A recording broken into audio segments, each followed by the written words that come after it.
E quando eu olho para o texto do capítulo 2 do Êxodo, e quando eu olho a história dos hebreus, uma história que toma crescimento desproporcional dentro de um cativeiro, dentro de um período de escravidão, me traz o entendimento de parar, meditar, compreender, porque isso foge à lógica. Quem me ouve, diga amém. Amém. Isso foge à lógica. A ideia de escravidão é que quem está sendo escravizado, ele perca a saúde, ele perca a sanidade, ele perca os sentidos.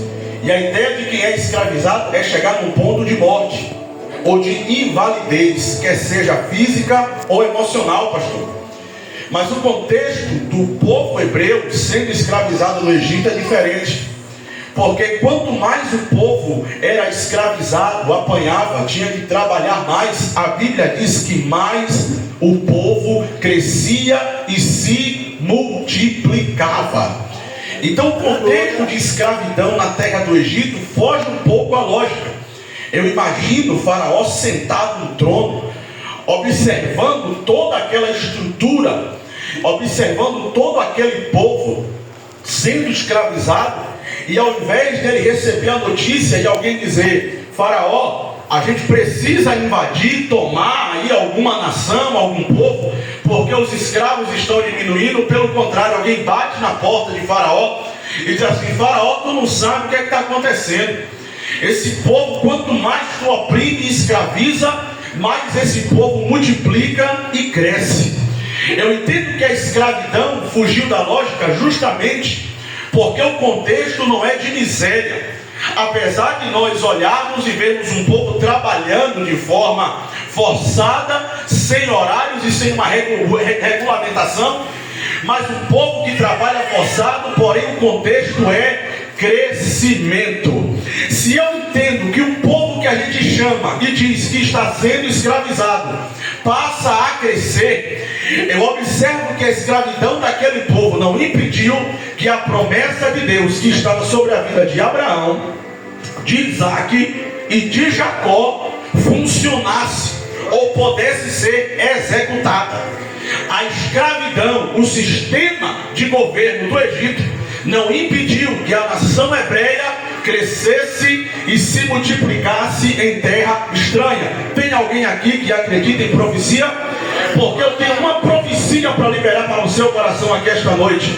Eu não sei qual é o contexto atual da sua vida, mas eu sei que no momento oportuno Deus fará cumprir a promessa, independente daquilo que lhe cerca, daquilo que lhe rodeia. Eu não sei qual é a sua condição emocional aqui hoje no culto, mas uma coisa eu sei, que quando Deus fizer uma promessa sobre a sua vida, a sua condição emocional não vai impactar em Deus fazer essa promessa se cumprir. Se Deus fez uma promessa na sua vida, não importa o nível de escravidão que você esteja vivendo. Se Ele fez a promessa, Ele vai se responsabilizar em fazer a promessa se cumprir, independente do seu cenário, independente daquilo que está à sua volta. Por gentileza, só para você despertar e entrar comigo na mensagem, olha para esse irmão que está do seu lado, pega na mão dele, sacode ele, sacode ela com todo carinho e diga para ele: eu vou liberar uma profecia sobre a sua vida. O seu contexto não vai impactar no cumprimento da promessa de Deus. Olha para ele e diz: então abre a boca e dê glória, porque a promessa está de pé. Aleluia. Alguém bateu na porta de Faraó e disse: o povo está crescendo, Faraó. O contexto não condiz com a realidade. Então o Faraó diz assim: me chama aqui as mulheres que são responsáveis pelo nascimento, pelo parto das crianças hebreias, porque nós vamos formar um trato. Antes que esse povo cresça sobremaneira e sobreponha o meu governo no Egito, nós vamos frear o crescimento do povo, nós vamos frear o crescimento dessa nação. Aí Deus chama duas mulheres por nome Sifrá e Puá. Essas duas mulheres são parteiras hebreias.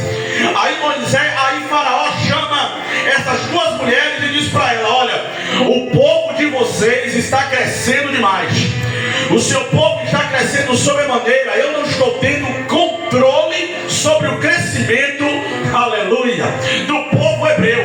Então eu vou dar uma ordem. Faraó não pediu, Faraó deu ordem, Faraó não pediu.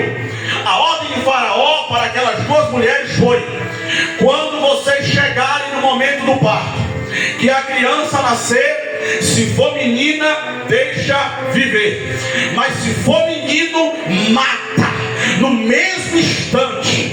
Ou seja, a intenção de Faraó era impedir a reprodução e o crescimento do povo hebreu.